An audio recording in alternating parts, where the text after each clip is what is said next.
Hello, I'm Matt Broughton for Game On, and I'm delighted to be joined today by the CEO of Green Jade Games, Ben McDonagh. Ben, thanks so much for your time today, and also congratulations on the recent launch of RA K.O. Thank you very much. Yeah, delighted to see that one out and in the wild and getting some plays. It's very early days, but the data's looking like it'll be yet again another top release for us. So very happy with that. And it's been a really, well, to say the least, unusual 12 months. So how is Green Jade Games progressing as a business in this environment?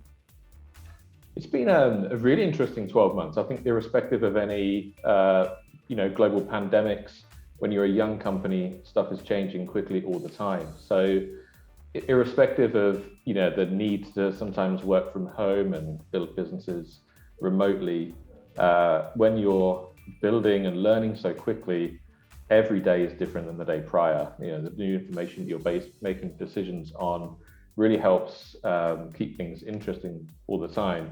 We've been founded, through support of remote development teams anyway. So what we're doing more recently is transitioning to hiring in-house. And normally when you'd say hiring in-house, that means more bums on Malta seats. But because we're so used to working with international developers, we've actually been able to secure some fantastic talent in the last few months who will work remotely. And for us, the pandemic has been from very much from a business point of view, obviously from a personal point of view, I'm sure a lot of people have been affected negatively, but it's been no dampener on our spirit at all. It's been good times. And this is such a competitive sector. Like, how do you plan to grow a business where you've got this environment with so many fast happening acquisitions and so many players? What's your approach to that? We celebrate competition. We always talk about a rising tide lifts all ships. So every time we see innovation or better game content out there, we're excited. We're passionate about the gambling industry. We want to see this industry grow. We see our competitors as being other verticals which take time on device. So if we see the video games industry exploding or Netflix exploding, we're jealous of that competition.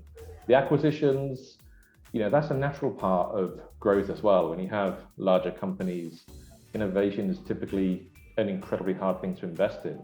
When you've got your blueprint for success, and you want to take $1 million to try something new, it's really difficult to get that through a large organization when you already know how to make money.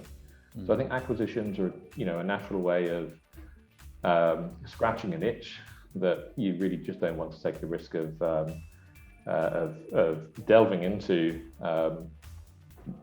given you already know how to succeed. So it's a fun time. We're as a young company, it's obviously one of the things we talk about. People say, "What's your exit?" Quite frankly, we have a different time horizon, I think, to lots of other companies. We're building a brand new gambling vertical, a completely different proposition than we have had, than we've seen historically, than we've ever seen. The arcade gambling games, we believe, is a genre that will help operators attract customers they've never had access to before. And we believe we're fulfilling a need, that we have casual gamers out there who have a strong interest in gambling, but don't have the type of content to gamble through.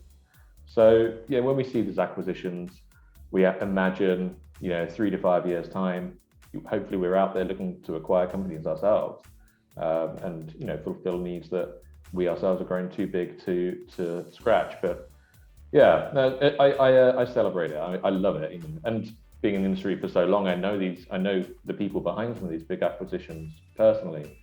And in a weird sense, I feel, despite having absolutely no influence on the outcome, I feel a sense of pride when I see these big deals happening, because I think, they've worked bloody hard oftentimes for their success. So it's good. And what can we expect from you for the rest of the year? I think I talked earlier about learning. We want to ensure that every decision we make is based on better information.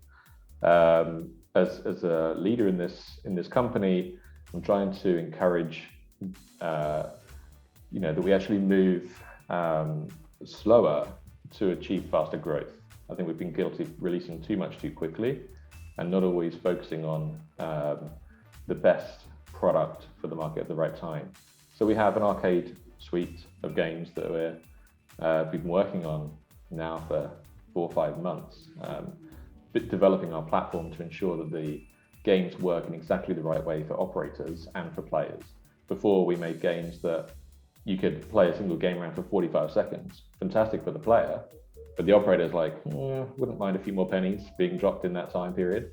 So we're finding a happy marriage between interactive and entertaining gameplay and a good commercial model as well. So for the rest of this year, looking into H2, we've got a really strong suite of arcade games. Some of them have real skill in them as well, which is for me personally very exciting.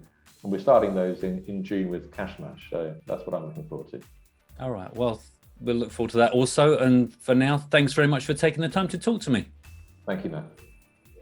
I'm Matt Broughton for Game On.